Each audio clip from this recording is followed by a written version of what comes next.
Back in 2013, I filmed the groundbreaking ceremony on Yim Tin Tsai, a small offshore island in the Sai Kung district of Hong Kong. The ceremony marked the beginning of a long-term revitalisation project of the village's abandoned salt pan. It's already been over 2 years, so I decided to make a brief return to the island to see what's happened since. After a long flight from Heathrow and eating rock-solid ice cream, I arrived in Hong Kong. Yim Tin Tsai is accessible by boat from Sai Kung town, and the journey takes approximately a quarter of an hour. On approach to the island, it was clear things had progressed since my last visit. I could see slope maintenance works had been and were still being carried out. Maintenance on slopes in Hong Kong are essential because of the wet weather Hong Kong experiences, which can trigger landslips. These slopes were previously neglected for many years and could have been hazards for villagers and the tourists.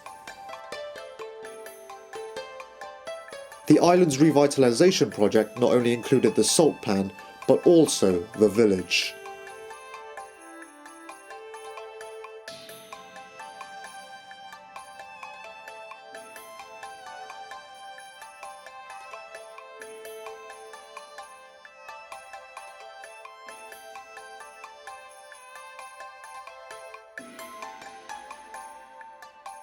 The entrance to the village where the kiosk is located is nice and clean thanks to the Salt and Light Preservation Centre and the Yim Tin Tsai Village Rural Committee. Almost all the houses in the village were abandoned for decades and left to rot. This is my family's house, which has been refurbished and rented out.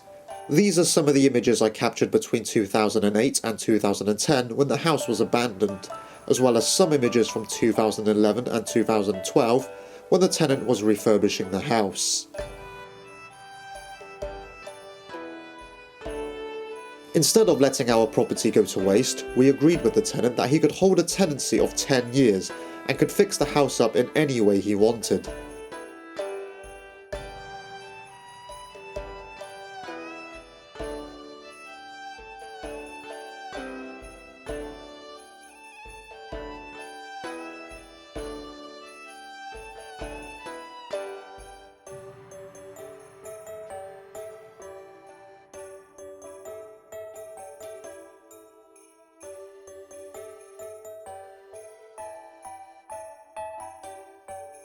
Because of our tenant, there is now at least one person living on the island again, after a long absence of a permanent population.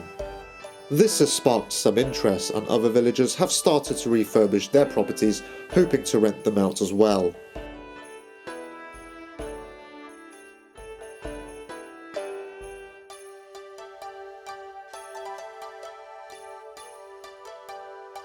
Whilst some homes have been fixed up, others remain derelict.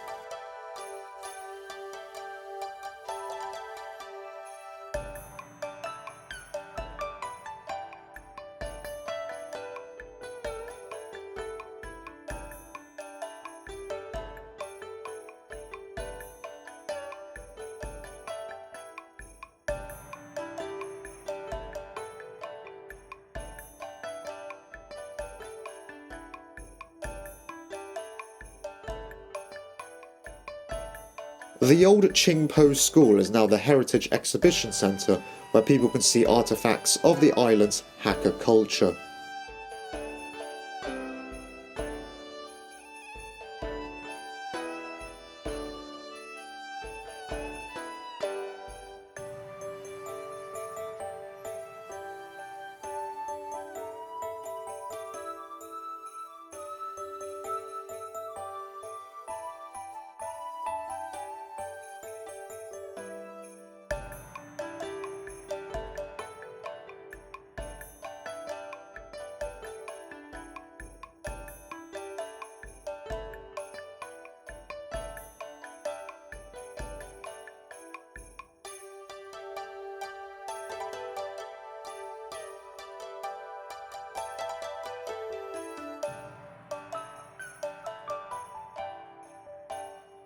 The church remains the same, but more crops are grown in the small plot of land opposite.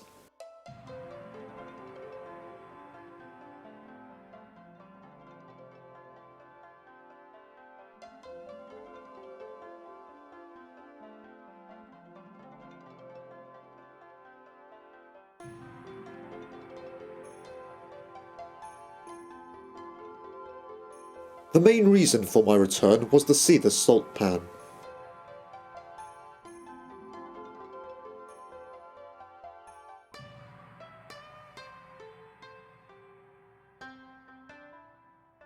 Quite a bit of work has been done in restoring the salt pools, and has been done in such a way that it had minimal impact on the ecology.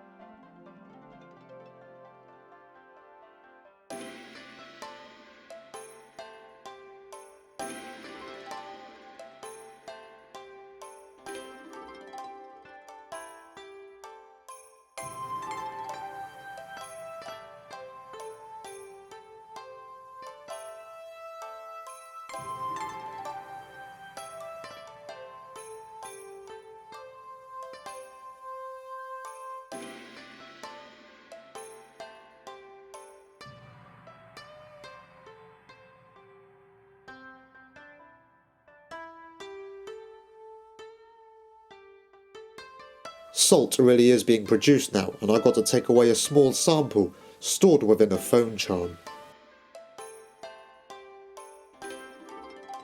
As you can see, the salt crystals are fairly large because the island produces coarse sea salt. Overall, the revitalisation project is going well. Things are moving along slowly, but progress is being made and appears to be sustainable. There are still many visitors to the island, and I'm sure many more will visit as the project continues.